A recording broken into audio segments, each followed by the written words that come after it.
మాట ఏంటంటే అతడు దేవునికి స్నేహితుడు.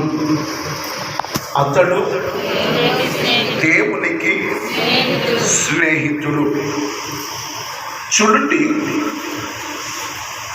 దేవునికి ఎలా స్నేహితుడిగా ఉండాలి, దేవునితో ఎలా స్నేహము కలిగి సహవాసము కలిగి ఎలా మనం నడుచుకోవాలి, ఏ రీతిగా నడుచుకోవాలి, ఏ రీతిగా మనం నిలబడాలి అన్నది మనం చూస్తే, ఎందుకు అతడు దేవునికి స్నేహితుడు. అతడు ఎవరు దేవునికి స్నేహితుడు అని బైబిల్లో దేవుడు ఎవరిని గురించి దేవుడు మనతో మాట్లాడుతున్నాడు అని కొన్ని మాటలు మీకు త్వరగా తెలియపరుస్తాను. అతడు ఎవరు అంటే అబ్రహాము. ఏంటంట చెప్పాలి. అబ్రహాము దేవునికి ఎలాంటి వాడంట? స్నేహితుడు. ఇప్పుడు ఎంత మాత్రం స్నేహితుడైతే అంత కలిసి ఉన్నాడు అంటే ఎంత కృప, అంత హత్తుకుని జీవించాడంటే ఎంత కృప, అంత మరి దేవుని కలిగి నడుచుకున్నాడంటే ఎంత కృప. స్నేహితుడు అంటే ఒక 10 నిమిషాలు స్నేహం కలిగి ఉండే స్నేహము కాదు, ఒక నెల వరకు స్నేహం ఉండేది కాదు, ఒక వారము ఉండే స్నేహము కాదు, ఒక సంవత్సరం వరకు ఉండే స్నేహము కాదు, అవసరాలు కలిగి స్నేహం ఉండేది కాదు, ఏదన్నా మన అవసరతను బట్టి నడుచుకునే స్నేహం కాదు. ఈ స్నేహము ఎలాంటిదయ్యా అంటే అబ్రహాము దేవుని స్నేహం ఎలాంటిదంటే, దేవుని హృదయములో ఏమి ఉందో తొంగి చూచేవాడే ఉన్నాడు. అంత స్నేహము.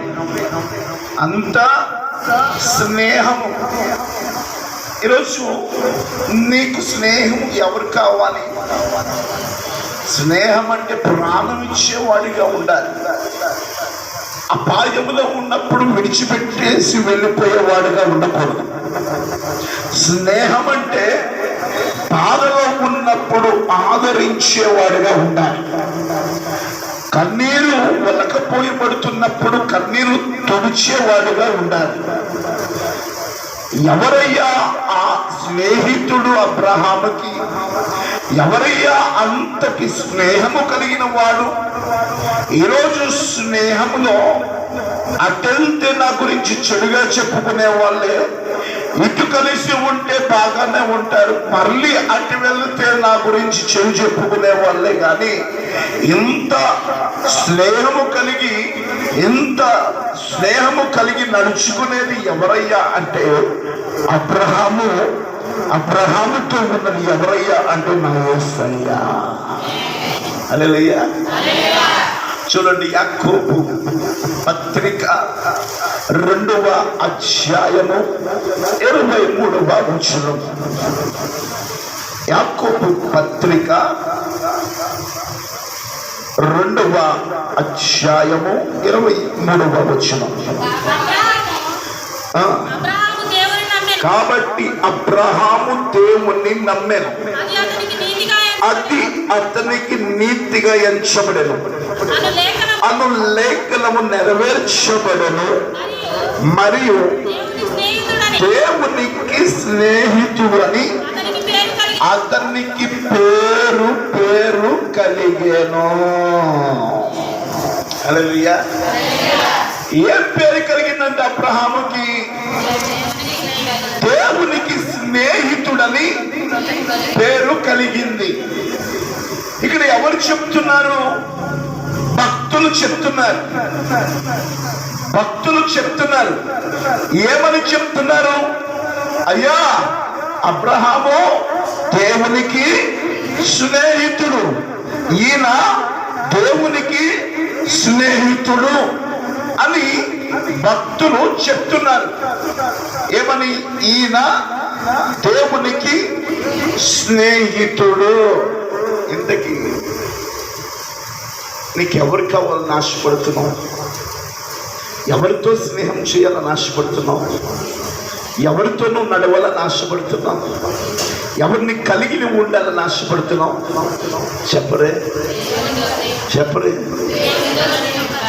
నిజమైన స్నేహం ఎలాంటి తెలుసా? అంతము వరకు ఏది ఆశించకుండా మనతో నడచు వాడే నిజమైన స్నేహితుడు. మన దగ్గర నుంచి ఎప్పుడున్న దేవుడు ఏమన్నా ఆశపడ్డాడా?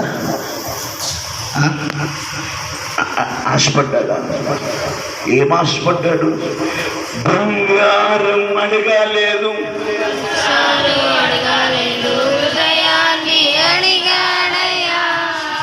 ఆస్తులను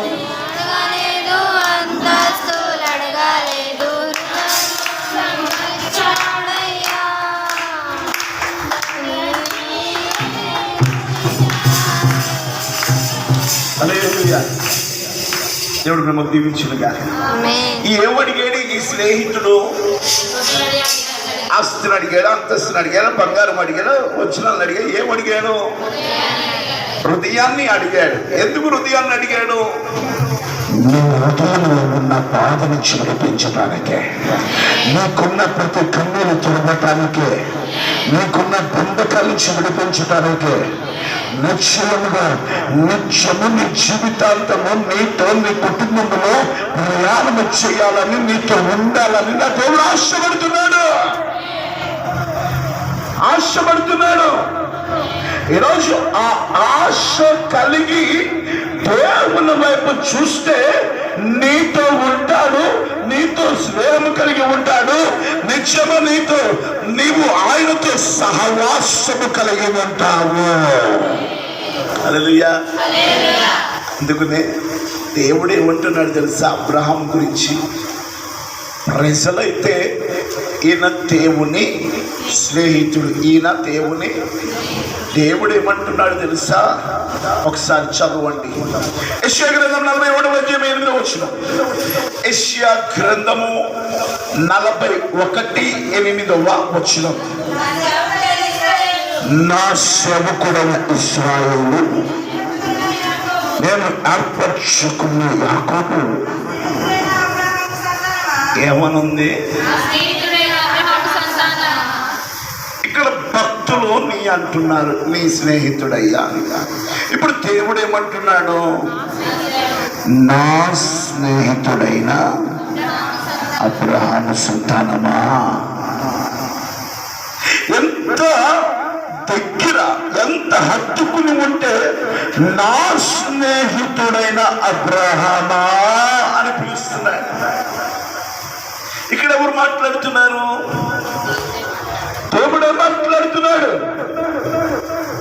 దేవుడే మాట్లాడుతున్నాడు. ఎలాంటి స్నేహం తెలుసా? అబ్రహామును 70 సంవత్సరాలప్పుడు పిలిచాడు దేవుడు. ఆ పిలుపును గ్రహించి ఆయనున్న ప్రాంతంలో తండ్రి చనిపోయినా ఇదిగో పిలిచిన దేవుడు ఇదిగో ఆయన వైపు చూశాడు కాబట్టి నిత్యముల సమస్తాన్ని విడిచిపెట్టి వస్తున్నాడు. విడిచిపెట్టి ఎందుకు వస్తున్నాడు? ఎవరయ్యా నాకు తోడు? ముఖము లేనివాడు, ఎక్కడ నేను చూడనివాడు, ఈయన నాకు స్నేహితుడిగా ఉంటాడని నాకేంటి నమ్మకము?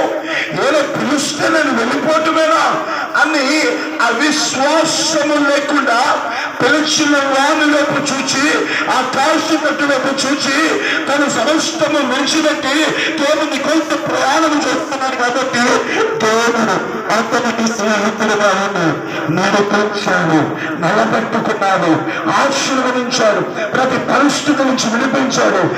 రాజు ఎదుట ఎంత మరియు పరిస్థితులు భిన్నముగా అయినా, ఎంత ఇబ్బందులు వచ్చినా వాటి నుంచి విడిపించి నడిపించుతాడని ఉన్నాడు.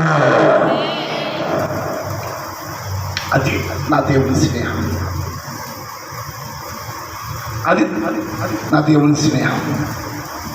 కట్టుకున్న భార్య ఒక రాజు తీసుకెళ్ళిపోతున్నా దేవుని విడిచిపెట్టాడా?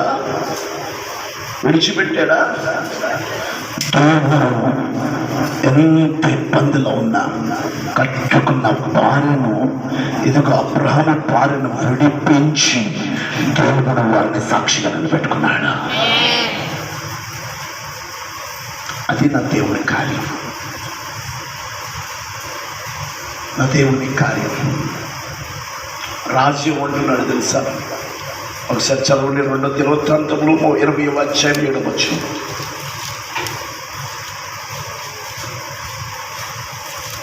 2 దినవృత్తాంతములు 20వ అధ్యాయం 7వ వచనం.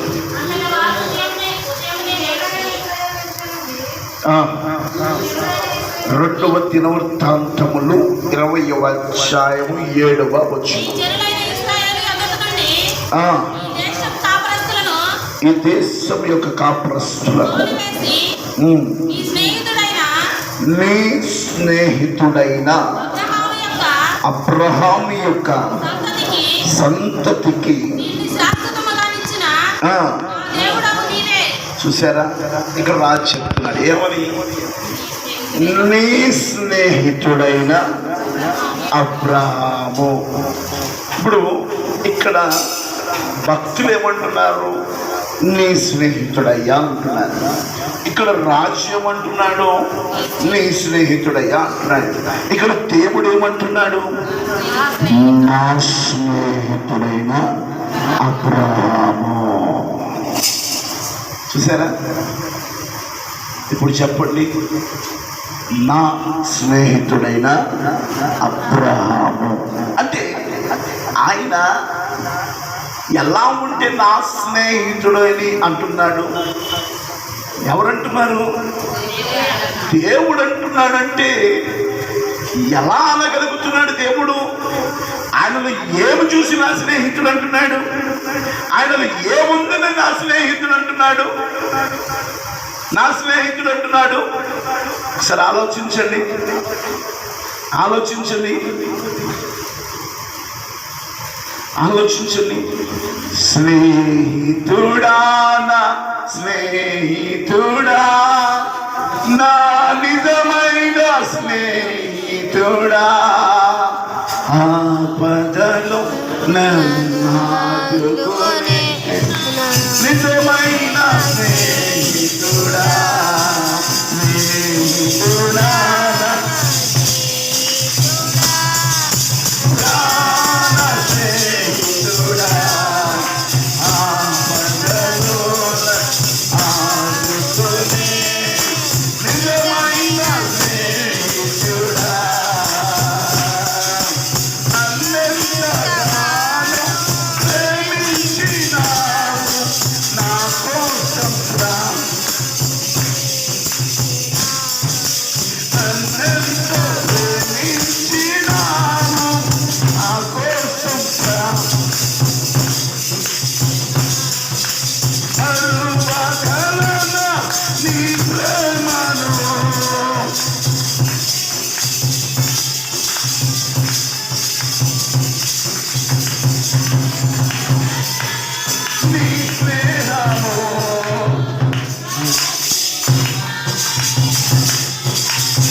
కన్నీటిలో ఉన్న మన కన్నీరు తుడిచే స్నేహితుడు, ఆపదలో ఉన్న, ఇబ్బందుల్లో ఉన్న, వేదనలో ఉన్న, దుఃఖములో ఉన్న, ఎలాంటి పరిస్థితుల్లో ఉన్న మనలను ప్రేమించి మనల్ని విడవకుండా మన పక్షముగా ఉన్న వాడే నిజమైన స్నేహితుడు.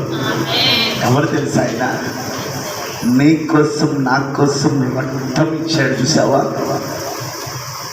ఒక్క బొట్టు కాదు, ఆఖరి బొట్టు వరకు మన కోసం రక్తం కాచాడు. ఆఖరి బొట్టుకు మన కోసం రక్తం కాచాడు. ఆయన శరీరము ఒక్క చోటైనా లేకుండా మొత్తం దున్నపడి మన కొరకు విరిచాడు. అలాంటి స్నేహితుడు ఈరోజు మేము ఎవరి వైపు చూస్తున్నాం? అవసరంలో ఉన్నప్పుడే మన స్నేహమా? ఎల్లప్పుడూ మనం స్నేహం కలిగి ఉంటామా? అవసరంలో ఉన్నప్పుడే సహవాసమా? ఎల్లప్పుడూ మనం సహవాసం కలిగి ఉంటామా? సరే ఆలోచించండి. ఈరోజు నీ జీవితాన్ని మార్చుకుంటే నిజముగా నువ్వు దేవుని స్నేహితుడిగా, నువ్వు దేవుని నీ హృదయంలో మొదటి స్థానం ఇవ్వగలిగితే నా యేసయ్య నీ ముందు ఉండి నడిపిస్తాడు. నా యేసయ్య నీతో ఉండి నడిపిస్తాడు. నా యేసయ్య నీ పక్షముగా ఉంటాడు. ఇంతకీ అబ్రహాము దేవుని మాట విని, అబ్రహాము ఆయన మాట చెప్పిన నడుచుకొని జీవించి, ఆయన చెప్పిన ఆయనకు నచ్చినట్లు జీవిస్తే ఎంత స్నేహితుడిగా ఉన్నాడే. ఎంత స్నేహితుడిగా ఉండటానికి కొన్ని కారణాలు ఉన్నాయి.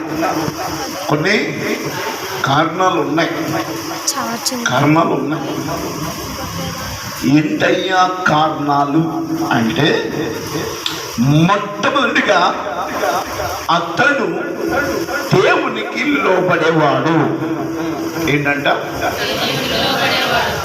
దేవునికి లోబడేవాడు. ప్రతి విషయంలో దేవునికి లోపడుతూ నడుచుకుంటున్నారు కాబట్టి దేవునికి స్నేహితుడయ్యాడు. చూడండి, సువార్త 15వ అధ్యాయము 14వ వచనం చూడండి.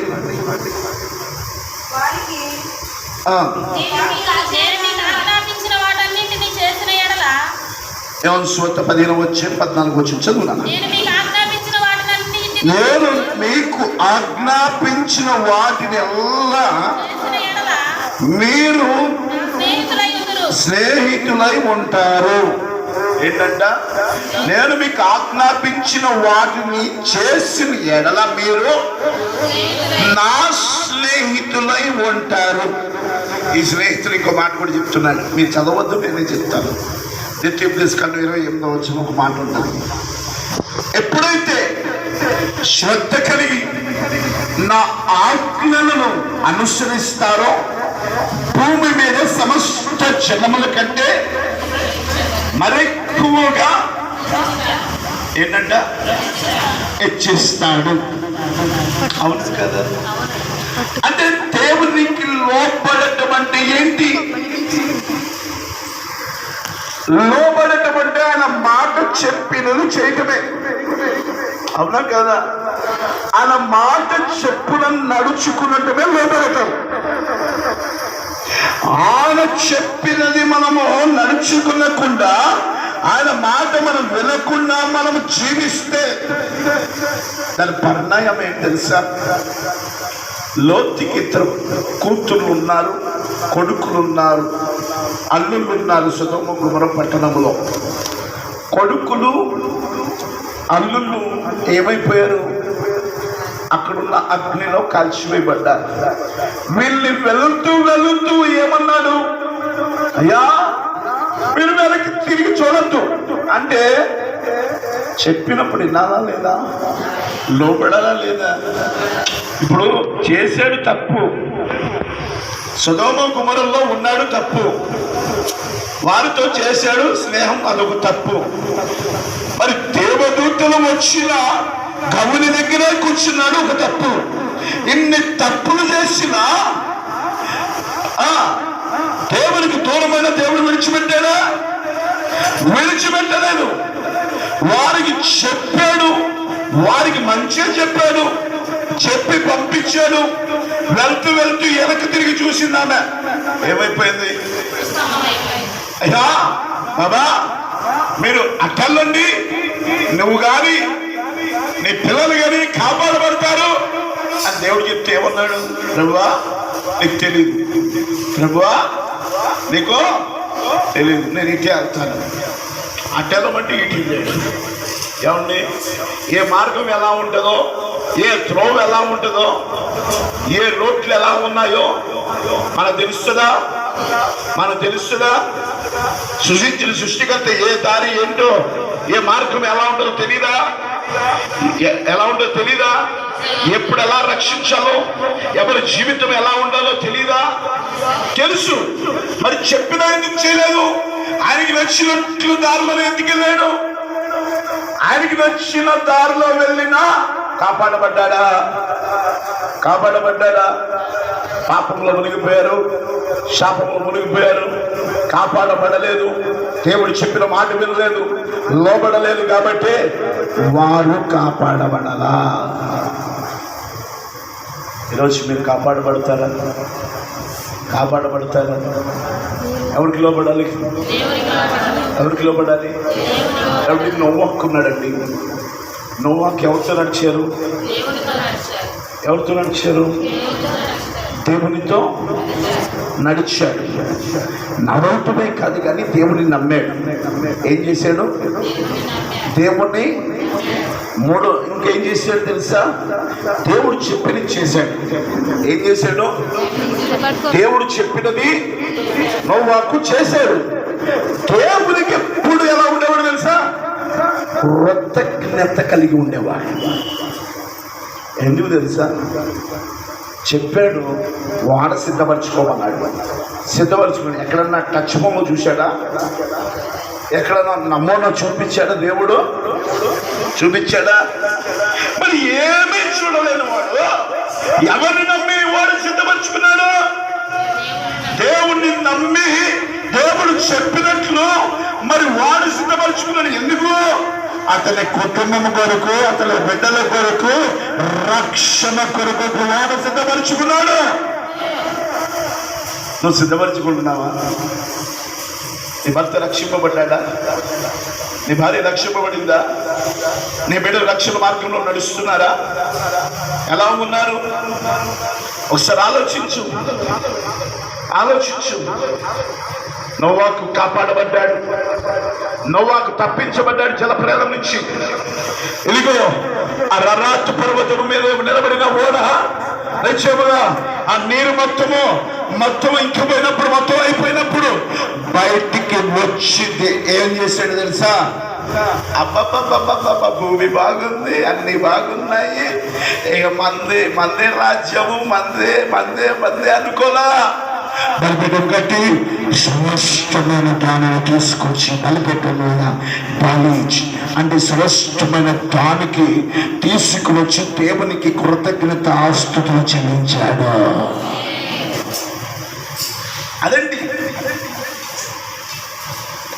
కృతజ్ఞత కలిగి ఉన్నాయి. అబ్రాహాము దేవునికి లోబడ్డాడు. ఈరోజు నీ జీవితం ఎలా ఉంది? ఎవరైతే లోపడతారో వారి జీవితంలో ఆశీర్వాదాలు ఉంటాయి. నిజం చెప్తున్నాను, ఆ జీవితంలో మేము చూసాం కాబట్టి ఆశీర్వాదాలు ఉంటాయి. అందుకనే చూడండి, హెబ్రీయులకు 11వ అధ్యాయంలో ఒక మాట ఉంది, 8వ వచనం.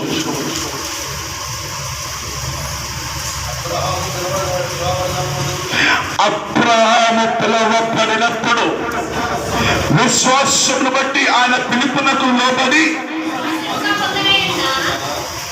ఏంటంట తన స్వాస్యముగా పొందిన ఉన్న ప్రదేశమునకు బయలుదేరి వెళ్ళెను. ఎక్కడికి వెళ్ళవలెనో అది ఎరుకకి బయలుదేరెను. ఎరుగక ఎవరికి లోబడి బయలుదేరుతున్నాడు? ఎవరిని బట్టి? చదువు 9 కూడా. విశ్వాసమును బట్టి అతడు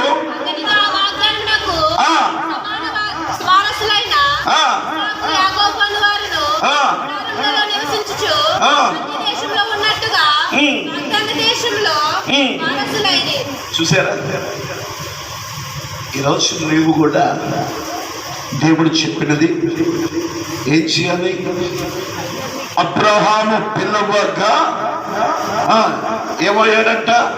పిలుపును బట్టి, విశ్వాసమును బట్టి ఆ పిలుపునకు, ఆ పిలుపు అనగా దేవుని మాటకు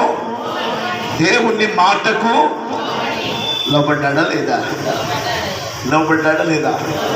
బైబిల్ గ్రంథంలో అబ్రహాము లోబడకుండా నడుచుకున్నాడని ఉందా?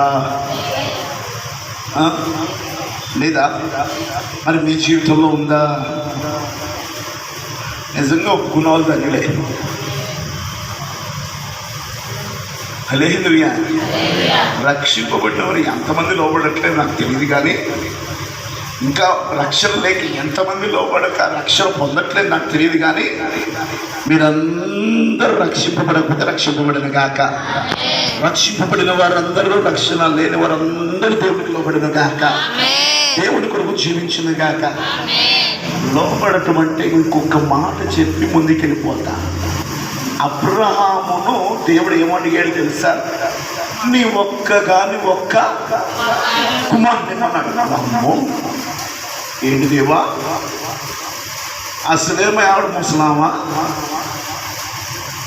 99 సంవత్సరాలయ్యే ఒక కుమారుని ఇచ్చి అప్పుడే అడిగేస్తావా? ఆడికి పెళ్లి చేయలేదు, పిల్లలు పుట్టలేదు, వాళ్ళ అన్న బాగా చూడలేదు, అప్పుడే అడిగేస్తున్నావు. అప్పుడే అడిగేస్తున్నావు. కుదరదయ్యా. పెళ్లి చేసిన తర్వాత వాడు ముసలోడైతే అప్పుడు ఇస్తానులే. వాడు ముసలోడైతే ఆ మనవాడు నేను చూడొద్దు అల్లా పల్ల అని అన్నాడా?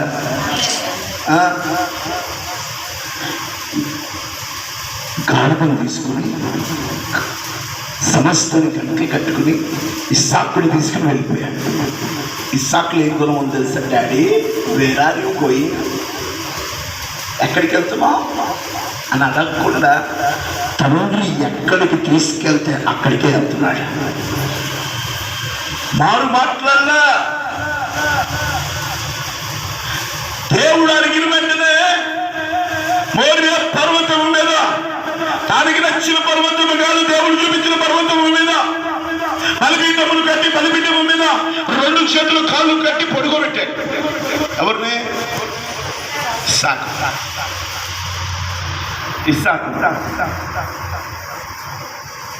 బలి పట్టానికి సిద్ధమైపోయాడు. కానీ వాస్తవం చెప్పున దేవుడు తిరిగి ఇస్సాకును అబ్రహాంకి ఇచ్చాడు, కానీ అబ్రహాము మనస్సులో నిజంగా బలర్పించేశాడు. అది దేవునికి లోబడటం. అది దేవునికి లోబడటం. దేవుడు చెప్పినది చేశాడు. ఆ పని చేయటము అబ్రహాం గ్రేట్ అంట. నేను అబ్రహాం గ్రేట్. అందుకనే దేవుని స్నేహితుడయ్యాడు. అందుకనే దేవుడు అబ్రహామును చూసి ఇష్టపడ్డాడు. ఎందుకు? లోబడిన వాడని. ఈరోజు నీ దగ్గర ఏం అడగట్లేదమ్మా, నీ హృదయాన్ని అడుగుతున్నాడు. నువ్వు దేవునికి లోపడితే ఎందుకు అడుగుతున్నాడు తెలుసా? నువ్వు బాధపడితే ఆయన బాధపడలేవాడు. నువ్వు బాధపడుతుంటే ఆయన సంతోషపడేవాడు కాదు. నీ కన్నీరుని చూసి ఆయన ఓర్చుకునేవాడు కాదు. ఓర్చుకునేది ఆయన. అయ్యో నా బిడ్డ అంత బాధలో, నా బిడ్డ అంత ఇబ్బందిలో ఉంది, నేను ఆశీర్వదించాలి, ఆ బిడ్డ పరిస్థితి నుంచి వినిపించాలి అని నీ దగ్గరికి వస్తుంటే నీలో కనబడేవేంటి తెలుసు? లోబడలేని జీవితం కనబడుతున్నాడు. దేవునికి నీ ఎదుట ఏం కనబడుతుంది తెలుసా? ఎరికో వంటి అడ్డుగోడ కనబడుతుంది. కన్నీటి ప్రార్థన లేదు, లోబడే జీవితం లేదు. ఎరికో వంటి అడ్డుగోడలే కనబడుతున్నాయి. అందుకే ఆశీర్వాదం పొందుకోలేకపోతున్నావు, అందుకే దీపించబడలేకపోతున్నావు. ఇప్పటికైనా నువ్వు లోబడి కన్నీళ్లు కాచి దేవుణ్ణి బతులాడి దేవుణ్ణి అడుగుతే అడుగు వాటికని ఊచి వాటికంటే అత్యధికముగా అదిగో నేను దాటింపజేసి నేను ఆశీర్వదిస్తాడు.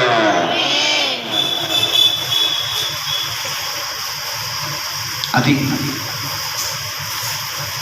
ఇప్పటికైనా లోబడు. అబ్రహాముని లోబడితే, అబ్రహాముని దేవునికి స్నేహితుడైతే నిత్యముగా నా దేవుడు ఉన్నతముగా ఆశీర్వదిస్తాడు, ఉన్నతముగా నేను నడిపించుకుంటాడు. ఎరుగక బయలుదేరినట్ట ఎక్కడికి వెళ్ళాలో, ఏ ప్రాంతం వెళ్ళాలో దేవుని మాటను బట్టి ఎరుగకే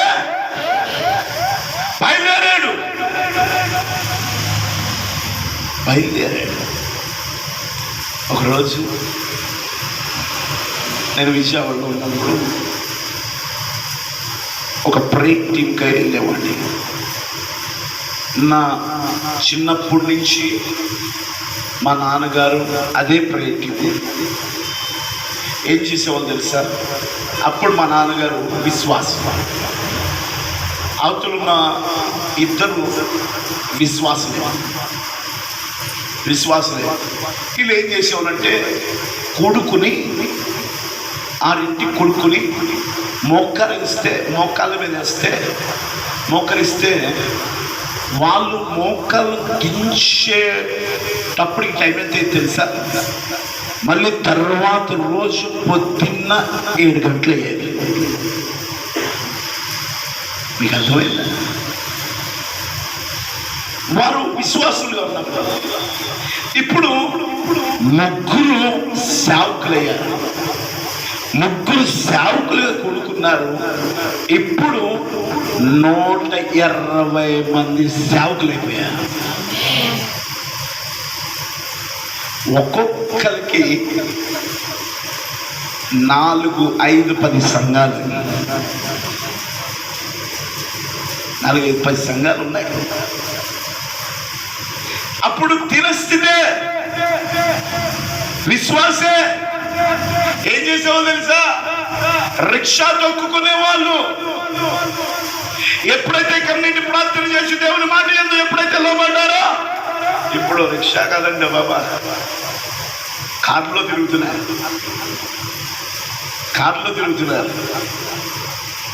నిజంగా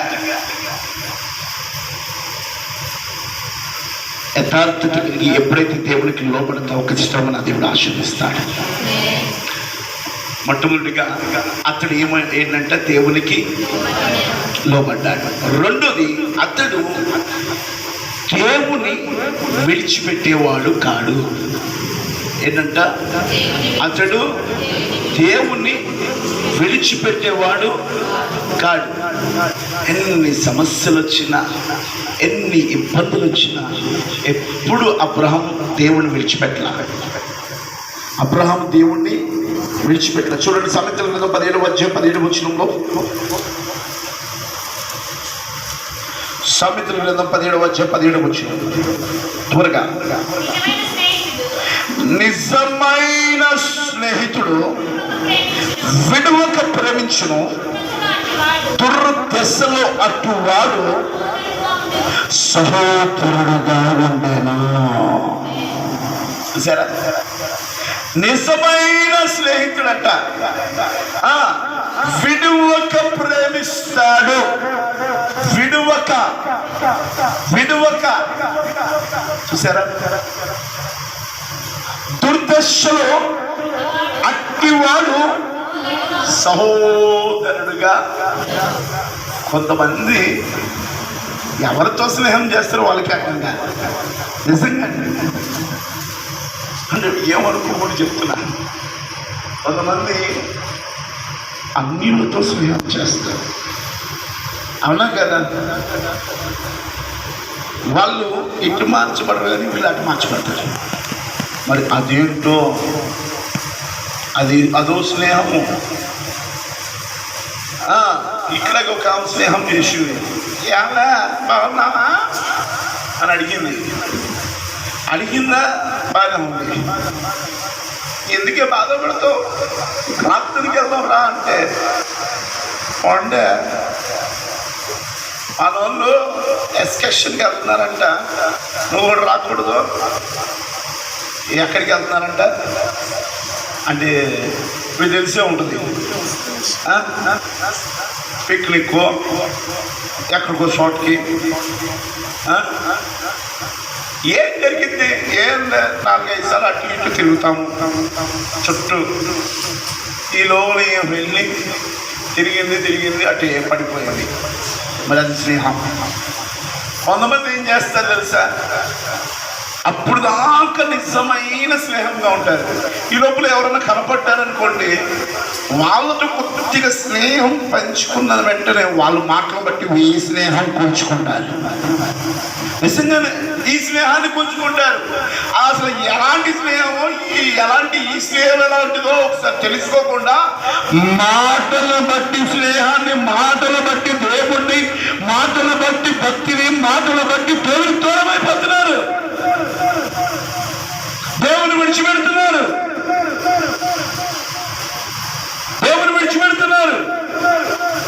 ఒక్కసారి మాట అన్నారే అనుకోండి, ఆ మాట మెరుగుతూనే ఉంటుంది. ఇక నిద్రపోయినా, ఇక లేచినా, ఇక ఎటు తిరిగినా అదే ఆలోచన. వాళ్ళు ఏమన్నా వీళ్ళ మంచి మాటలు చెప్తారా? వాళ్ళు ఏమన్నా మంచి మాటలు చెప్పి దేవుళ్ళు నిలబెడతారా? లేదు. వారు క్రైస్తవుడే. కూల్చే రకం నిజమంటే. ఒకసారి ఇట్లా ఒక కుటుంబం ఉంది. నిజంగా ఒక ఊరు నుంచి మన మందిరానికి వస్తుంటారు. అది కూడా తప్పిపోకుండా ఇంచుమించు ఒక 20 కిలోమీటర్ల నుంచి వస్తాను. ఒకసారి ఎందుకో ఆ రోజు వాళ్ళ పిల్లల్ని మరి వాహనం లేకపోతే అక్కడ దాకా విసిరిపెట్టలు దించండి అయ్యా అన్నా. ఏమన్నా తెలుసా, ఏమమ్మా ఎంత దూరం రాకపోతే అక్కడ మందిరం లేదా?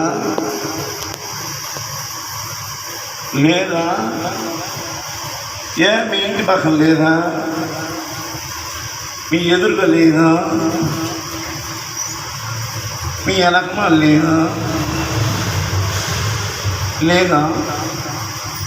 ఇక వాళ్ళు భక్తి పరులు కాబట్టి ఏమన్నారు తెలుసా, తెలివైన వాళ్ళు కాబట్టి ఏమన్నారు తెలుసా, అయ్యా మాకు ఎదురు ఉంది, వెనక ఉంది, పక్క ఉంది. ఎన్ని మందిరాలు ఉన్నా మా ఊపిరి, మాలో ప్రాణం ఉన్నంత వరకు ఈ మందిరం మేము మానవయ్యా అన్నారు.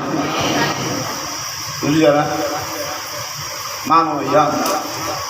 నిజంగా అండి, ఉన్నది చెప్తున్నాను. ఇప్పటికి కూడా ఎంత దూరమైనా వస్తూ ఉంటారు.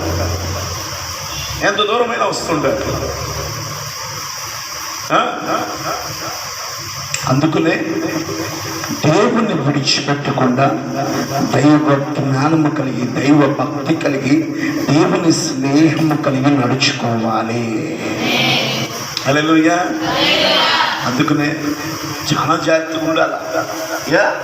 అబ్రహాము ఈయన కాకపోతే ఆయన చేసుకున్న వాడిని పూజించచ్చుగా, అట్లే తిరగచ్చుగా. ఈయన వైపు ఎందుకు కలిగి ఉన్నాడు? ఈయన స్నేహమే ఎందుకు కలిగి ఉన్నాడు? ఎందుకు విడిచిపెట్టట్లే అబ్రహాము? ఆయన ఎవరు తెలుసా? ఆయన మాట్లాడే దేవుడై ఉన్నాడు. ఆయన మార్గాన్ని చూపించేవాడై ఉన్నాడు, ఆదరించేవాడై ఉన్నాడు.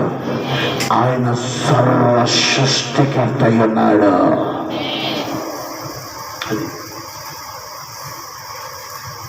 అబ్రహాం తెలుసుకున్నాడు. ఇకనైనా నువ్వు తెలుసుకో. అందుకని చూడండి, అపోస్తుడైన పౌలు ఎప్పుడు ఒక మాట అంటాడు తెలుసా? ఏమంటాడు తెలుసా? బ్రతుకుట చావైతే ఎవడు అప్పుడు దాకా సౌండ్గా ఉన్నాడంటే అంత లోపల దేవుడు దర్శించిన అంత భక్తి వచ్చేసింది. అతడు తెలుసుకున్నాడు కాబట్టి, అతడు దేవుని విడిచిపెట్టలేదు కాబట్టి, దేవునిలో ఉన్న మకరందమునే కానీ దేవునిలో ఉన్న నిజమైన స్నేహం ఏంటిదో తెలుసుకున్నాడు కాబట్టి బ్రతుకుటకు ఇస్తే చూసారండి. చూసారా? చూడండి ఒకసారి రోమియోలకు 8వ అధ్యాయము 35వ వచనం చదవండి. క్రీస్తు ప్రేమ నుండి ఎడపాపు వాడు ఎవరు?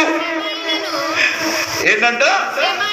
శ్రమ అయినను, బాధ అయినను, హింస అయినను, కరువు అయినను, వస్త్రహీనత అయినను, ఉపద్రవమైనను, కష్టమైనను మనలను ఎడబాపు వాడెవడు?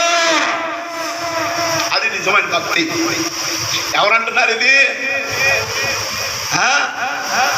అపోస్తుడైన పౌలు అంటున్నాడు, ఇదిగో క్రీస్తు ప్రేమ నుండి మనలను ఎడబాపు వాడు ఎవడు? శ్రమలుండే కానీ, హింసలుండే కానీ, కలువు నుండే కానీ, వస్త్రహీనత నుండే కానీ, ఉపద్రవం నుండే కానీ, ఖడ్గం నుండే కానీ మనల్లో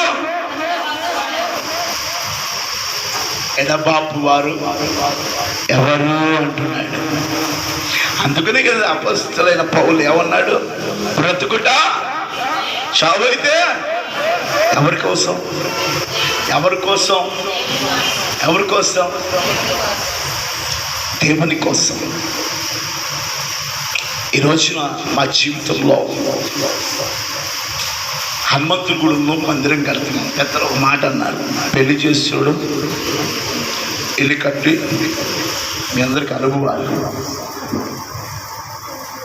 నేను ఎప్పుడు ఏది కట్ల చూడటమే చూడటమే చూడటమే నిజంగా అండి. విజయవాడలో ఉన్నప్పుడు చక్కగా దేవుడు పిలిచాడు, సేవకు వచ్చాము, బైబిల్ కాలేజీకి వెళ్ళాము, దేవుడి కృపను బట్టి చేసి వచ్చాము, నాన్నగారితో ఉన్నాము. చక్కగా నేనే డ్రైవింగ్ చేసేవాడిని, ఆఫీసులో ఉండేవాడిని, సేవలో ఉండేవాడిని, మొత్తం ఆల్రౌండ్గా ఉండేవాడిని. ఇన్ని కట్టినా అంత ఇబ్బంది ఉండేది కాదు. నిజమండి. అయ్యగారు దేవుడి పిలుపుని బట్టి వెళ్ళేదే కానీ దేవుడు పిలిచాడని ఇంగ్లీష్లోకి వచ్చాము. కానీ మందిరం కడుతున్నామండి. ఉన్నది చెప్తున్నా, ఎక్కడి నుంచి ఏం రావట్లా. ఫౌండేషన్ వేసిన తర్వాత ఏం దేవుడా, ఎలా దేవుడా అని చూస్తే ఒక ఆమె వచ్చి, అయ్యగారంటే మా ఇంట్లో ముగ్గురు ఉన్నామండి. ముగ్గురు కాస్త ఒకవైపు నుంచి 1500 ఎంత లెక్క ఇట్లా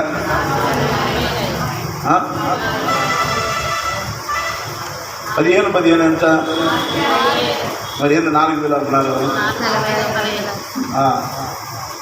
ఇట్లా వచ్చేయండి. ఏదేమైనా నేను మందిరం పనికిద్దాం అనుకుంటున్నానండి. ఓ అబ్బా యాడ్ నుంచి వచ్చినాయి నాన్న 15 అంటే అప్పుడు అర్థమైపోయింది. ఏమర్థమైంది? మీ అందరికీ అర్థమయ్యే ఉంటుంది. నేను చెప్పవసరలా, దాన్ని చెప్పవసరలా. ఎందుకమ్మా అంత కష్టపడి ఇచ్చావో అన్న. ఆమె ఇక కన్నీ కాల్చేస్తుంది. తప్పైతే తప్పైపోయిందండి, క్షమించండి అంటే, సర్లే నువ్వు ఏదైనా చేసుకో, నేను ప్రార్థన చేస్తాను, నువ్వే మందిరానికి ఏమన్నా కావాలంటే తీసుకురా అన్న. ఏం కావాలి కదా అని అడిగింది. సిమెంట్ కట్టలు కావాలన్నా అడిగితే పాపం ఈ 20 కట్టలు తీసుకొచ్చింది. 20 కట్టలు తీసుకొచ్చింది. ఆ పని ప్రారంభించి ఇప్పుడు దాకా 12 అడుగులు పిల్లర్లు వేసిపోయినాయి. 12 అడుగులు చుట్టూ గోడలు వేసినాయి. రేపు సోమవారం దేవుడి కృపను బట్టి ఏముంటారు, సన్సైడ్కి ఇంకేముంటారు, మెట్ల ల్యాండ్కి సెంట్రింగ్ పెడుతున్నారు. అసలు ఈ పనంతా జరగటానికి ఇంచుమించు 2-3 వారాల నుంచి కష్టపడుతున్నాం. నిజంగా ఎలా వస్తున్నాయి అయ్యగారు అంటే, పొద్దున్నే ప్రార్థన చేసుకుని వాక్యం చదువుకుని 5:30కి బయలుదేరి హనుమంతుడి గుడి వెళ్తున్నాం పొద్దునే. మరల మధ్య అయిపోయిన తర్వాత సువార్త సభ ఉంటే మళ్ళీ ఇంటికి వెళ్ళటం, కన్నీటితో ప్రార్థన చేయటము, సిద్ధపడటము, మళ్ళీ సాయంత్రం మళ్ళీ మధ్యలో సందేశం పంపించడం, మళ్ళీ ప్రార్థనకు రావటం. మీకు అర్థమైంది? ఇక దేవుడి కృపను బట్టి దేవుడిచ్చే అది 100 కావచ్చు, ఎంతైనా కావచ్చు, వాటి ద్వారా దేవుని పని చేస్తున్నాము. ఇప్పటికీ ఏ కొదువు లేకుండా దేవుడు నడిపించేశాడు. నిన్న అక్కడ మేస్త్రి వాళ్ళు వచ్చి లెక్కేస్తున్నారు. ఏమని లెక్కేస్తున్నారు? స్లాబ్కి ఏమేమి పడతాయి, ఎంత అవుతాయి అన్నాడు. ప్రార్థన చేస్తున్నారు. ఎంత అయితే అంటే సిమెంట్ కట్టలు 210 కట్టలు పడతాయి కదా. వాపో అన్నా, 500 పడుతుంది నాన్న అంటే లెక్కేసారు. ఏమంటారు, 2 మీ అందరూ నాకు తెలుసు కట్టినది కాబట్టి 2 టన్నులు పడతాయి అన్నారు. 2 టన్నులు పడతాయి అన్నారు. ఇది చేసాక కాంగ్రెస్ మొత్తం చెప్పారు, పరీక్ష చెప్పారు, అంత భారీ చెప్పారు. ఇంకొకటే, ఏసయ్యా నేను విడిచిపెట్టే వాళ్ళం మేము కావు, నువ్వే ఏదైనా కార్యం జరిగించయ్యా అని ప్రార్థన చేసాం. దేవుని కృపను బట్టి ఏమేమి తెలుసా, ఒక తల్లిగారు ఈ 210 కట్టలలో ముందుకు వచ్చి నేను 10 కట్టలు ఇస్తానయ్యా. అబ్బా, కొద్దిగా భారం తగ్గింది. నిజమంటే అసలు కట్టేటప్పుడు ఒక సేవకునే కానీ అక్కడ పనోటుగానే ఉంటాం. అది దేవుడి పని కదా. మా సేవకులందరూ వచ్చి చేసిన అక్కడ కూర్చోండి కుర్చీ తీసుకొచ్చి ఎంత ఎండగా ఉన్న నీళ్ళలో వేసి నాకు నీళ్ళలో కూర్చోన్నాను. వచ్చి ఏదో ఒక రాయో ఏదో ఒక సిమెంట్ అందిస్తూ ఉండేవాడిని. అట్లా ఇప్పుడు దాకా జరిగింది. ఇక 4 రోజుల్లో పని అయిపోద్ది స్లాబ్ కార్యక్రమం. మీరు అందరూ అక్కడే ఉండాలా. ఏమంటారు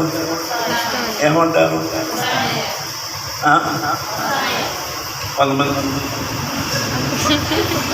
అంటున్నారు. అంటే బిజీగా ఉండొచ్చులేండి, ఆ రోజు దేవుడు ఖాళీ చేస్తాడు. మీ బిజీని కొద్దిగా మీరు అందరూ వస్తారు. నాకు తెలుసు దేవుడు మిమ్మల్ని దీవించిన గాక. దేవుడి కృపను బట్టి అంతవరకు నడిపించాడు. నిన్నటి మళ్ళీ ఒక ఫోన్ వచ్చింది, ఒక 4 సెంట్లు సిద్ధపడబడింది. 4 సెంట్లు దేవుడి కృపను బట్టి. ఎప్పుడు పరిచయం మొదలు పెడతారా అయ్యో అని అడుగుతున్నారు. అయ్యో ఇదో భారం అనుకున్నా. నిజంగా ఈ మినిస్ట్రీలో మేము ఏది ఆశించి వచ్చామంటే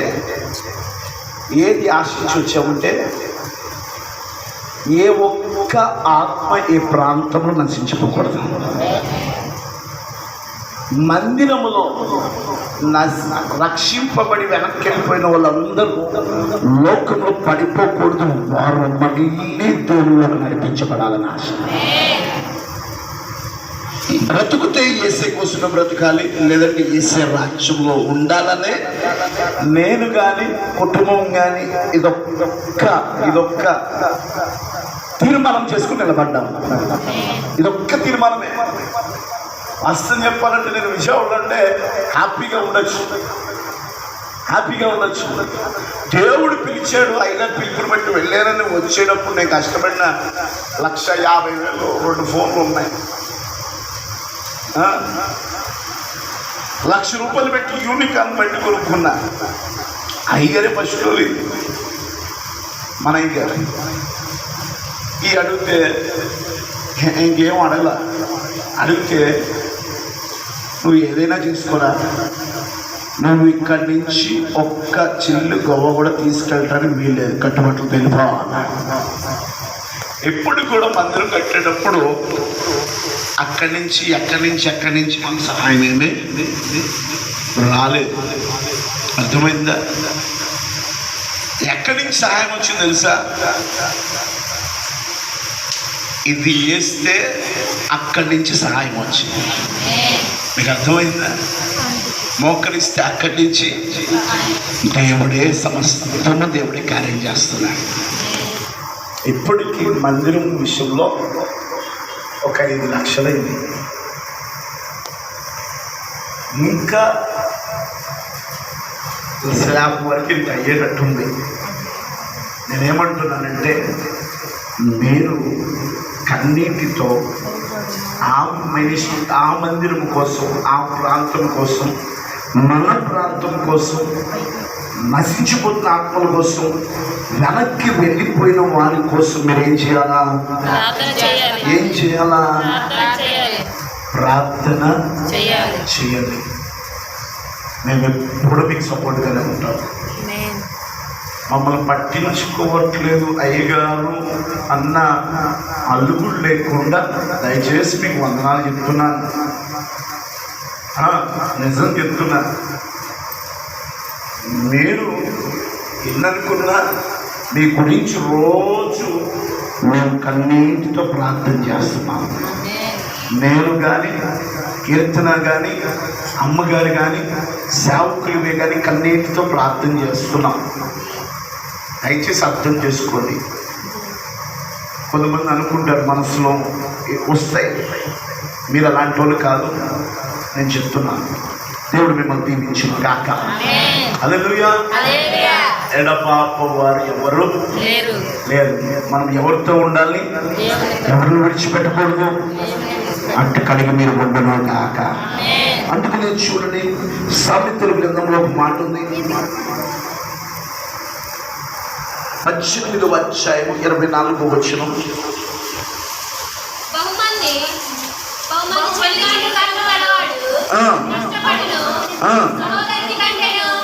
సహోదరుని కంటేనో స్నేహితుడు కలడు.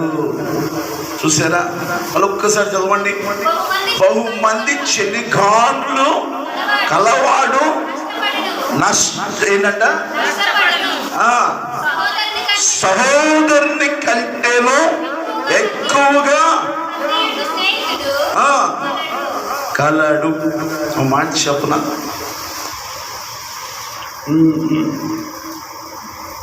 ఉయ్యూరు ప్రాంతంలో ఒక ఆయన ఉన్నాడు. ఆయన ఒకప్పుడు బాగా వివచ్చమైన తాగుబోతు. ఏమైందంటే ఆయన చివరి దశలో ఆయన భార్య విడిచిపెట్టి పిల్లలు తీసుకుని వెళ్ళిపోతే ఈయన ఏం చేశాడు తెలుసా? ఒక సమయంలో రక్తం కక్కుకుంటున్నాడు. నోట్లో నుంచి విపరీతమైన రక్తం వస్తుంది. రక్తం వస్తే భార్య లేదు, ఎవరు లేదు. ఆ సమయంలో నా దేవుడు అతనితో మాట్లాడుతున్నాడు. మాట్లాడిన తర్వాత ఇక చూడండి, తాగుడు అనేది విడిచిపెట్టేశాడు. విడిచిపెట్టి దేవుణ్ణి కలిగి ఉన్నాడు. ఒక గొప్ప సేవకుడిగా దేవుని కొరకు వాడబడ్డాడు. ఎవరు తెలుసా? రాజ్బాబు గారు. మీకు తెలుసా? రాజ్బాబు గారు నిజంగా ఆయన సేవ చేసిన సేవా దినాలు గొప్పది. చివరికి దేవుని పిలుపందుకుని వెళ్ళిపోయారు. కానీ యేసన్న గారు అయితే ఇంత గొప్ప సేవకుడు, ఇంత స్నేహితుడు వెళ్ళిపోయాడే అని యేసన్న గారే బాధపడ్డారు. యేసన్న గారే బాధపడ్డారు. ఎందుకంటే ఎన్నో పాటలు రాశాడు రాజబాబు గారు, ఎన్నో పాటలు రాశాడు. అవునా కదా? యేసన్న గారు కూడా ఎన్నో పాటలు రాశారు. ఎంతో వారు ఫోన్లు చేసుకుని ఒక స్నేహం కలిగి ఉంటూ ఉండేవారు. దూర ప్రాంతాలైనా ఒక స్నేహము. కానీ ఎవరు విడిచిపెట్టినా ఆయన దేవుణ్ణి కలిగి ఉన్నాడు. ఈరోజు దేవుడు వారికి తోడుగా ఉన్నాడు. వారి సమయము పిలుపొందుకుని వెళ్ళిపోయారు. ఈరోజు యేసన్న గారిని బట్టైనా, రాజబాబు గారిని బట్టైనా, మన దైవజనులైన మన జోసెఫ్ అయ్య గారిని బట్టైనా మనం విడిచిపెట్టకుండా ఆయన కలిగి ఉంటే నిశ్చయముగా నీ అంతం వరకు నా యేసే తోడుగా ఉంటాడు. సమస్తం అన్ని విషయాలు దేవుడు తోడుగా ఉంటాడు. అందుకని అటు కలిగి ఉండు. దేవుడిని దీవించిన గాక. మూడో మాట ఏంటంటే అతడు నిస్వార్థపరుడు. ఏంటంట? అబ్రహాం ఎలాంటి వాడంటే మొట్టమొదటిగా అతడు దేవునికి, రెండోది అబ్రహాం ఎలాంటి వాడంట? అతడు దేవుణ్ణి విడువని వాడు. మూడోది ఏంటంట? అతడు నిస్వార్థపరుడు. స్వార్థము లేనివాడు. ఈరోజు చాలా మంది స్వార్థములే ఉన్నారు. అవునా కదండి? అందరూ స్వార్థులే. చూడండి పరిశుద్ధ లేఖనములో నుంచి ఆదికాండం 11వ అధ్యాయం 9వ వచనం చూడండి. నేను ముగించేస్తాను.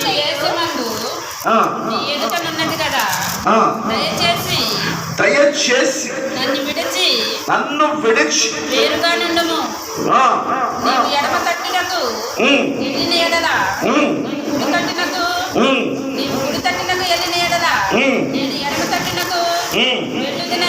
వెళ్ళుదునని లోతుతో చెప్పగా చాలు.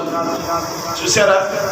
అంటే ఏం చెప్తున్నాడు? నిస్వార్థపరుడుగా, స్వార్థము లేనివాడుగా, అయ్యా నేను ఆశీర్వించబడ్డాను, నేను ఇక్కడే ఉంటాను అని అనకుండా, నువ్వు అడ్డెళ్తే నేను ఇటు వెళ్తానయ్యా, నీకెప్పుడు నేను హానికరంగా ఉండను, నేను నీ దగ్గర నేను ఆశించేవాడిని కాను, నువ్వు ఎట్లా అంటే అట్లాగే నేను చేస్తాను అని చక్కగా ఒక కొడుకుకి చెప్పినట్లుగా అతని తమ్ముడు కుమారుడైన లోతుకి వివరించి చెప్పాడు. ఏదైనా ఆశపడ్డా? రే నువ్వు నాతోనే వచ్చావురా, నాతో వచ్చటం వల్లే నువ్వు ఇంత ఆశీర్వదించబడ్డావు, నాతో వస్తాం వల్లే ఎదిగావు, ఇది మొత్తం నాదే, నువ్వేం చేసుకుంటావు చేసుకోవా అన్నాడా? ఆశీర్వదించబడినా, ఈయన ఆశీర్వదించబడినా, ఏది ఆశపడినా ఎక్కడికి వెళ్ళాడంట?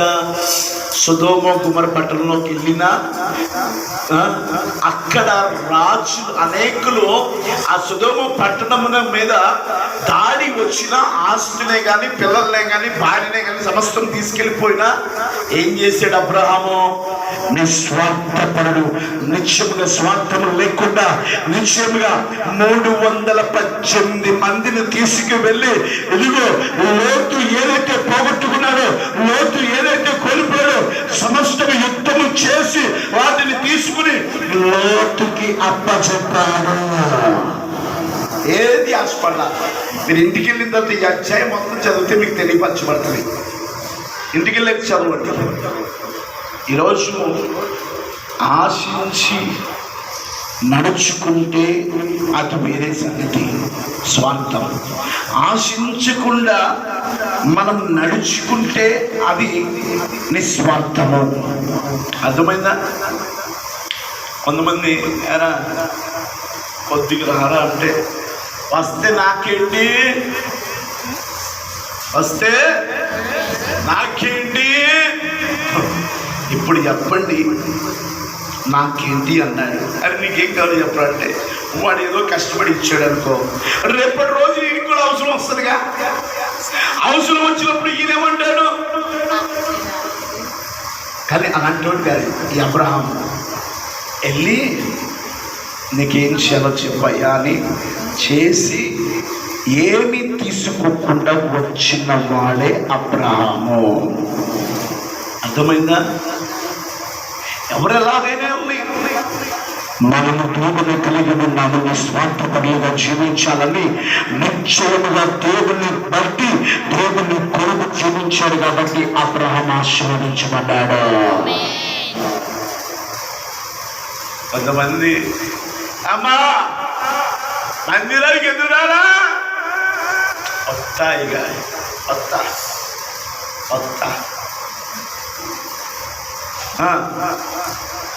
ఓ పక్క అవును అడిగా, అమ్మా ఎందుకు రావట్లేదమ్మా? అవునే ఆ రోజు ఆ మాట చెప్పిందయ్యా, దేవుడు చేస్తూనే వస్తాడంట.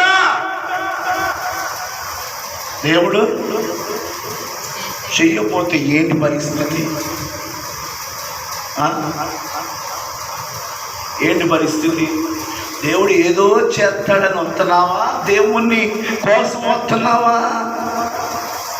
అని చెప్పండి. దేవుని కోసం వస్తున్నారా? దేవుడు ఏదో చేస్తాడని వస్తున్నారా? చెప్పరే ఎవరి కోసం? ఎవరి కోసం? చాలా మంది ఏదో చేస్తాడని వస్తారు. అవునా కదా? చెయ్యకపోతే ఒకవేళ చెయ్యకపోతే అబ్బే ఏడు కావాలి ఇంకోటి ఉంది అక్కడ అక్కడ ఎన్ని తిరిగి అలసిపోతూ ఉంటావు, నష్టపోతుమే. నిజంగా నువ్వు మందిరానికి వచ్చేది, మళ్ళీ ఇంకో చాటికి వెళ్ళింది, మళ్ళీ ఇంకో చాటికి వెళ్ళింది అంటే ఏమనుకోకండి. ఒకసారి ఒక తల్లిగారు అయ్యగారి దగ్గర ఉంటుంది, అయ్యగారు మీరు లేకపోతే వెళ్ళారయ్యా, ఇది స్వస్థపరచబడుతున్నా ఉన్న నల్లబోసు గొలుసు బంగారం మొత్తం నీకే ఇస్తానయ్యా అన్నాడు.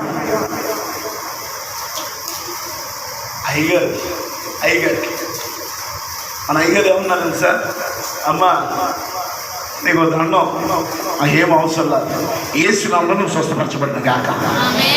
బాగానే ఉంది, స్వస్థపరచబడింది, బాగానే తిరుగుతుంది. మళ్ళీ ఇంకొక అయ్యగారి దగ్గరికి వెళ్ళింది. ఆ అయ్యగారు మాకు ఫోన్ చేశాడు, అయ్యా ఏంటి ఆమె బంగారం ఇస్తాను, నలబోజు కొడికి ఇస్తాను, మొత్తం నీకే రాజు ఇస్తాను అంటుంది. ఏమని నాకు తెలియదు, నువ్వు రాసిస్తే తీసుకోను, నువ్వు రాసిస్తే తీసుకో అయ్యా, మాకేం అవసరం లేదు అని చెప్పాను. మళ్ళీ అక్కడి నుంచి పారిపోయిందంట. మళ్ళీ ఇంకో చోటుకి వచ్చిందంట. చివరికి మళ్ళీ మనం నాకు ఫోన్ చేసి ప్రే చేయించుకుంది. దేవుని కృపను బట్టి దేవుని మాటలు చెప్పి కొద్దిగా గర్తించి ఇప్పుడు బాగుంది. ఆశించి చేసే పరిచర్య వేరు, ఆశించి పరిచర్య చేసే వాళ్ళు ఎప్పుడు ఎదగలేరు. ఓపెన్గా చెప్పిన మీకు ఎదగలేరు.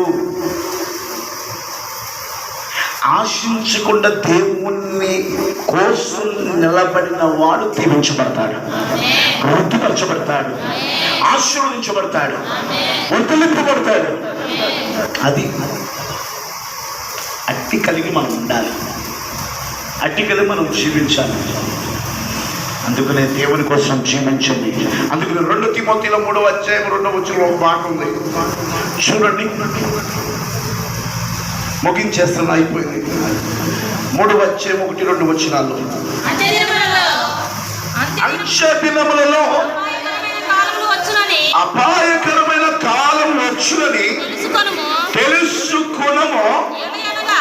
ఏలయనగా మనుష్యులు స్వార్థ ప్రియులు, ధనాపేక్ష, బిక్కమలాడువారు, అహంకారులు, దూషకులు, తల్లిదండ్రులకు అవిధేయులు, కృతజ్ఞత లేని వారు అపవిత్రులు. చాలా చూసారా, దేవుడు ముందుగానే తెలియపరిచేసింది. ఏలయనగా మనుషులు స్వార్థ ప్రియులు, ధనాపేక్షలు, పింకములాడువారు, అహంకారులు, దూషకులు, తండ్రులను, అవిధేయులు. కృతజ్ఞత లేని వారు ఏమవుతారంట? అపవిత్రులు. ఏమి మల్లకుండా ఉండను గాక. దేవుని కోసము నిస్వార్థముగా మనం నడుచుకున్న గాక. దేవుని కోసం జీవించిన గాక. దేవుని కోసం బ్రతుకున్న గాక.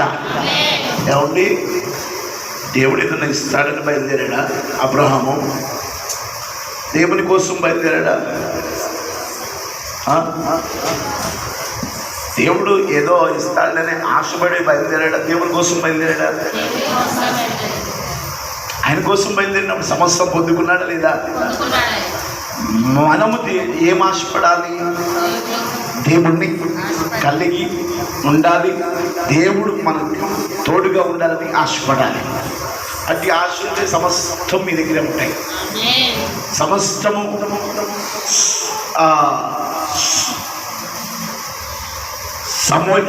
సామెతల క్రింద కర్త అయిన సొలొమోను పొందుకున్నట్లుగా అంతకన్నా ఎక్కువ మీరు పొందుకుంటారు. అంతకన్నా ఎక్కువ మీరు పొందుకుంటారు. ఎప్పుడు? స్వార్థం లేకుండా నిస్వార్థం కలిగిన. అర్థమైందా? జ్ఞానాన్ని పొందుకుంటారు. దేవుడు దాచిన సమస్తం మీరు పొందుకుంటారు, దీవించబడతారు. అందుకనే మీరు దేవుని కలిగి ఉండండి. దేవుడు మిమ్మల్ని దీవించిన గాక. మొట్టమొదటిగా అబ్రహాములో ఏముంది? రెండోది ఏముంది? దేవుని విడవని వాడి కాడు. మూడోది ఏముంది? నిస్వార్థపరుడు. అందుకనే దేవునికి ఏమయ్యాడంట? దేవుడు ఏమంటున్నాడు? అతడు నా స్నేహితుడు. ఇప్పుడు నీతో చెప్తున్నాడు, మీరందరితో చెప్తున్నారు, మీరందరూ నా స్నేహితులు, మీరందరూ నా బిడ్డలు. ఎస్ అవును, అవునను ఎస్ అన్నో ఏదో చెప్పండి. ఎంతైనా మీరు ప్రేమ కలిగిన వాళ్ళండి. అంటే మాటతో కాకపోయినా నోటి నవ్వుతూ మీరు చెప్పినట్టే ముందు నవ్వుతూ ఉంటారు. నిజంగానే కోల్గేట్ కంపెనీలో కూడా అంత కనపడదు. దేవుడు మిమ్మల్ని దీవించిన గాక. నిశ్చయంగా అంతకన్నా ఎక్కువ సంతోషంతోనే మిమ్మల్ని ఉంచిన గాక. మీ కుటుంబాలను ఆశీర్వదించిన గాక. ఇంతవరకు ఇంత వేడిలో దేవుని కోసం ఉన్న మిమ్మల్ని రెట్టింపు దేవునితో సాక్షిగా నిలబెట్టుకున్నది గాక. ఇటు మాటలు దీవించిన గాక. మొక్కరిద్దామా? మొక్కరించగలిగిన వారు మొక్కరించి రెండు చేతులు ఆకాశం తట్టు వైపు చాపి నిస్వార్థం దేవుని విడిచిపెట్టకుండా దేవునికి లోబడే వారుగా మీరు ఉండాలని, నా దేవుడికి మీరు స్నేహితులై ఉండాలని, నా దేవుని కలిగి మీరు జీవించాలని నా దేవుడు ఆశపడుతున్నాను. ఒక తీర్మానం చేసుకో. దేవునితో మాట్లాడు. నోరు తెరిచి దేవునితో మాట్లాడు. నోరు తెరిచి దేవునితో మాట్లాడు. దేవునితో మాట్లాడతావా? దేవునితో మాట్లాడతావా? దేవునితో మాట్లాడతావా? ఆయన కలిగి జీవిస్తావా? ఆయన కలిగి నువ్వు బ్రతుకుతావా? నీకంటూ ఎవరన్నా ఉన్నారంటే యేసయ్య, యేసయ్య, యేసయ్య, యేసయ్య మనకు అంత, యేసయ్య మన జీవితం, యేసయ్య మన ఊపిరి. తీర్మానం చేసుకో. విరికులో ఉన్నావా? ఇబ్బందుల్లో ఉన్నావా? వ్యాధిలో ఉన్నావా? బాధలో ఉన్నావా? ఎవరికి చెప్పుకోలేని పరిస్థితుల్లో ఉన్నావా? నా యేసుతో మాట్లాడు. నా యేసుతో మాట్లాడు. నువ్వు మాట్లాడితే, నువ్వు అడిగితే ఊహించిన దానికన్నా అత్యధికంగా ఇస్తాను.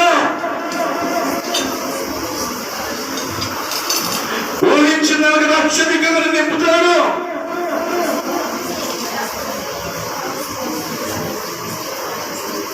దేవునితో మాట్లాడు, దేవునితో మాట్లాడు, దేవునితో మాట్లాడు, దేవునితో మాట్లాడు.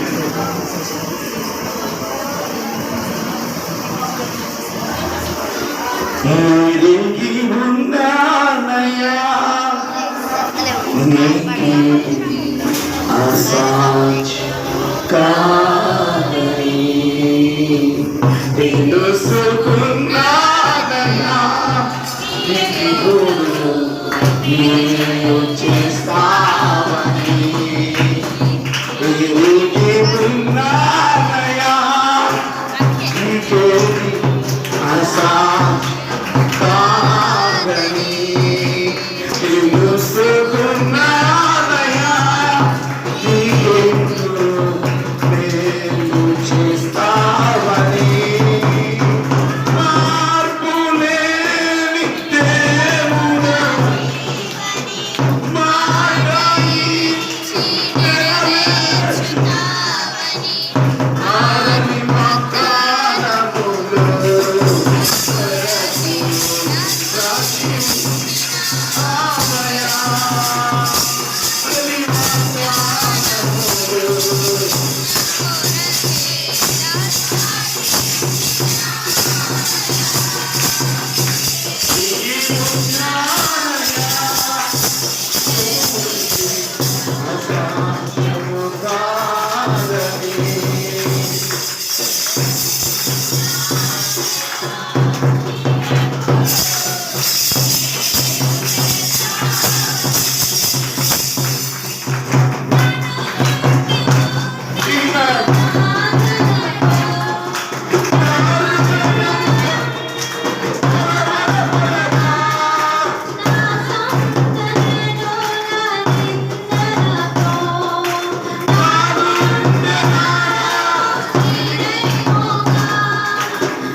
ఆయనకు అసాధ్యం కాదని ఆయన నీ కొరికే నిలిచి ఉన్నాడు.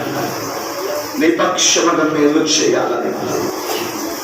మార్పు లేనివాడు, మారనివాడు, మాట ఇచ్చి నెరవేర్చేవాడు, నీ కోసం దాచి ఉంచిన వాగ్దానాలు ఇదిగో నీ కొరికే ఉంచాడమ్మా. పొందుకో. యేసయ్యా, నీవు తప్ప నాకెవరు లేరయ్యా, నీవే నాకు ఆధారమై ఉన్నావయ్యా. నాకు తీర్మానం చేసుకో.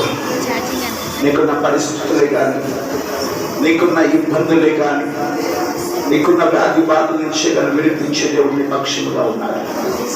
కోరుకో, నీకున్న చేతి కోరుకో, నీకున్న చేతి కోరుకో. నీ బిడ్డల విషయమా, నీ భర్త విషయమా, చేతి పనుల విషయమా, అది అప్పుల విషయమా, నిత్యముగా లోబడి ఆయన విడువక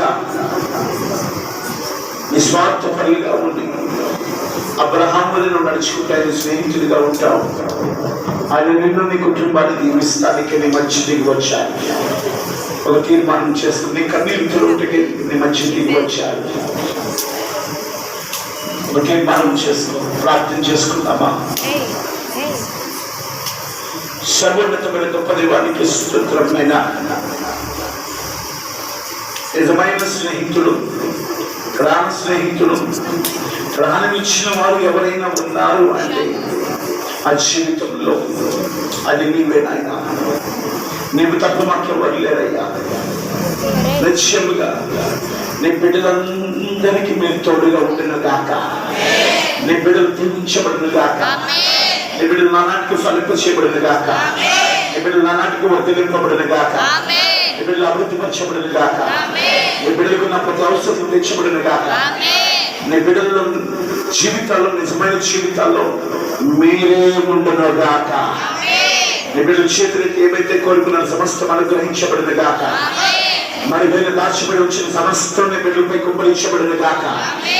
నీ ఇరుకుల్లో విశాలత కలిగిన గాక. ప్రతి ఇబ్బందుల నుంచి, సమస్య నుంచి విడిపించబడిన గాక. నీ బిడ్డలు బహుగా ఆశీర్వదించబడిన గాక. అనేకులకి ఇచ్చేవాడిగా ఆశీర్వదించబడిన గాక. అనేకులకి పెట్టేవాడిగా ఆశీర్వదించబడిన గాక. అబ్రహాము ఆకాశ నక్షత్రాల భూమి ఇసుకల వరకు దీవించబడిన గాక. నీకు స్నేహితులుగా మార్చబడిన గాక. నీ బిడ్డలు దీవించండి, ఆశీర్వదించండి. నిశ్చయముగా బెటర్మెంట్ పైన ఆయా సెకండ్ డిగ్రీ బిడ్డలు ఆయా ఎగ్జామ్స్ రాసిన బిడ్డలు భవిష్యత్తు వారి కోరుకున్నట్లు మంచి మార్కులు వచ్చిన గాక. నిశ్చయంగా ప్రతి బలహీనతలు కొట్టువేయబడిన గాక. ప్రతి ఒక్కరికి ఆరోగ్యాలు కలిగిన గాక. నీ బిడ్డలకు ఏ స్థలం అయితే కలిగిన గాక. నీ బిడ్డలు గృహాలు కలిగిన గాక. నీ బిడ్డలు చాటులు కలిగిన గాక. నీ బిడ్డలు చేతులను దీవించబడిన గాక. నీ బిడ్డలు ఉన్నతముగా దీవించి ఆశీర్వించి వర్ధలింప తీసుకొని సాక్షిగా పెట్టుకోమని అయ్యా. నీ పరిచారికుల్ని, సేవకులు దీవించి పెట్టుకోలేదు పని. ఈ ప్రాంతాన్ని ఇప్పుడు వచ్చిన వీళ్ళందరినీ దీవిస్తూ శుభం కలిగిన గాక. వీళ్ళందరికీ శుభం కలిగిన గాక. శుభం కలిగిన గాక. నీ కొరకు ప్రయాసపడుతూ కష్టపడుతూ ఉన్న వీళ్ళందరూ దీవించబడిన గాక. నిశ్చయముగానైనా ఫోన్ ద్వారా కాన్ఫరెన్స్ కాల్స్ లో ప్రార్థన జరుగుతున్న ప్రతి ఒక్క బిడ్డల కుటుంబాలు దీవించబడిన గాక. నేను ఎత్తుడైన మనకి ఒక సాక్షిగా, నీకు స్నేహితులుగా, నేను విడిచిపెట్టుకుని నీకు లోబడే బిడ్డలుగా, నీ కొరకు జీవించే బిడ్డలుగా నిలబెట్టుకుని ఇచ్చి మీరు తోడైనమని యేసు నామమున తండ్రి, ఆమేన్. తండ్రి యొక్క కుమారుని యొక్క పరిశుద్ధాత్మ అన్ని సహవాసం ఇప్పుడు ఎల్లప్పుడు సదాకాలము నిత్యం ఈ ప్రాంతానికి, సేవకులకి, కూడా చేరిన బిడ్డలందరికీ, కుటుంబాలకి సదాకాలము నా దేవుడు తోడుగా ఉండను గాక. ఆమేన్. యేసు రక్తమే, యేసు రక్తమే, యేసు రక్తమే జయం కలుగును గాక. ఆమేన్.